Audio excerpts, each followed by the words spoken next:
वहीं विक्रम स्वामी के नाम से भी भगवान विष्णु का निवास है। स्त्री अथवा पुरुष कोई भी उनका दर्शन करके पूर्वोक्त फल प्राप्त कर लेता है।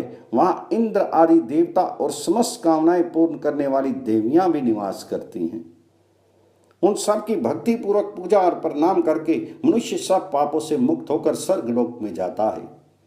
इस प्रकार राजाओं में श्रेष्ठ इंद्रधुम्न के द्वारा पालित वह रमणीय पुरी इंद्र की अमरावती के समान नित्य उत्सव के आनंद से परिपूर्ण रहती थी।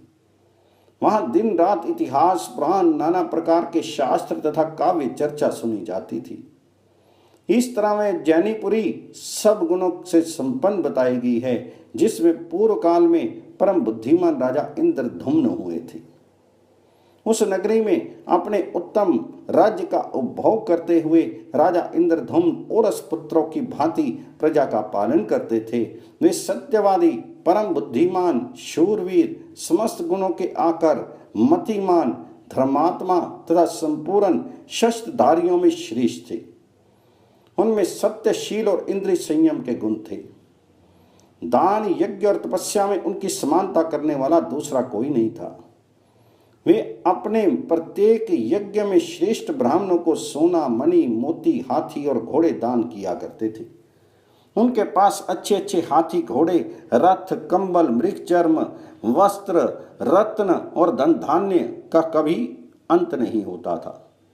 इस प्रकार समस्त वैभव से युक्त संपूर्ण गुणों से अलंकृत राजा इंद्रधुम्न निष्कंटक राज्य का उपभोग करते थे। एक बार उनके मन में ये विचार उत्पन्न हुआ कि मैं भोग और मोक्ष प्रदान करने वाले सर्व योगेश्वर श्री हरि की आराधना किस प्रकार करूं।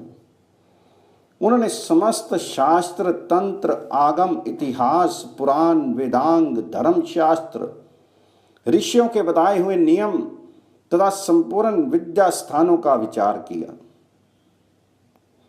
यत्नपूर्वक गुरुजनों की सेवा की और वेदों के पारगामी ब्राह्मणों का सत्संग किया। फिर इंद्रियों को वश में करके मोक्ष की इच्छा से विचार किया।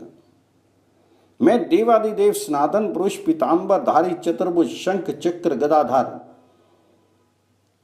वनमाला विभूषित, कमल नयन, श्रीवत्स शोभित और मुकुट, अंगद आदि आभूषणों से अलंकृत श्री हरि की आराधना किस प्रकार करूं, ये विचार करके वे बहुत बड़ी सेना को साथ लेकर पुरोहित और भृत्यों के साथ अपनी नगरी उज्जैनी से बाहर निकले।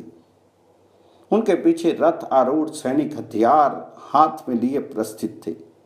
उनके रथ विमान के समान जान पड़ते थे। उन पर ध्वजा पताकाएं फहरा रही थी। रथियों के पीछे गज युद्ध की विद्या में निपुण असंख्य पैदल भी चले, जिनके हाथों में धनुष्य, प्रास और खड्ग शोभा पा रहे थे। वे सब प्रकार के अस्त्र शस्त्रों को चलाने में कुशल, शूरवीर तथा सरदा संग्राम की अभिलाषा रखने वाले थे। अंतःपुर की सब स्त्रियां भी वस्त्राभूषणों से अलंकृत होकर महाराज के साथ चली।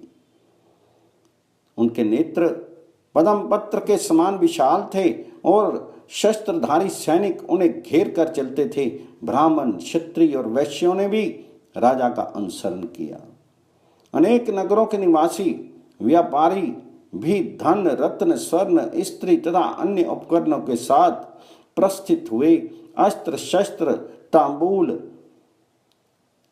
तृण, काष्ठ, तेल, वस्त्र, फल और पत्र आदि की बिक्री करने वाले लोग अपनी अपनी दुकान लेकर राजा के साथ चले। घसियारी, धोबी, ग्वाले, नाई और दर्जी भी हजारों की संख्या में साथ साथ चल रहे थे। मंगल पाठ करने वाले, पुराणों का अर्थ करने में प्रवीण, कथावाचक, काव्य रचयिता, ऋषि, कवि, विष झाड़ने वाले, गरुड़ विद्या के जानकार, भांति भांति के रत्नों की परीक्षा करने वाले, गज चिकित्सक, मनुष्य चिकित्सक, वृक्ष चिकित्सक, गौ चिकित्सक तथा समस्त पूर्ववासी राजा के पीछे पीछे चलने लगे।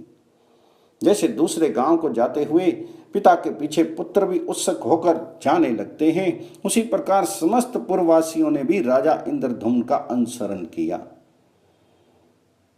इस प्रकार हाथी, घोड़े, रथ और पैदल सहित महान जन समुदाय के साथ धीरे धीरे यात्रा करते हुए महाराज इंद्रद्युम्न दक्षिण समुद्र के तट पर पहुंचे। वहां उन्होंने रमणीय समुद्र का दर्शन किया, जो लाखों उताल तरंगों से व्याप्त होने के कारण नृत्य करता हुआ सा प्रतीत होता था। उसमें नाना प्रकार के रत्न और भांति भांति के प्राणी भरे थे। उसमें बड़े जोर का शब्द हो रहा था। वह अगाध समुद्र अत्यंत भयंकर, अपार तथा मेघमाला के समान श्याम दिखाई देता था। उसी में भगवान श्री हरि के शयन का स्थान है। खारे पानी से भरा हुआ वह नदियों का स्वामी सिंधु, परम पवित्र, सब पापों को दूर करने वाला तथा संपूर्ण मनवांछित फलों को देने वाला है।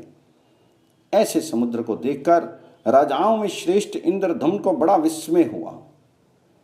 उन्होंने समुद्र के तट पर पहुंचकर एक मनोहर प्रदेश में, जो सर्वगुण संपन्न एवं पवित्र था, निवास किया।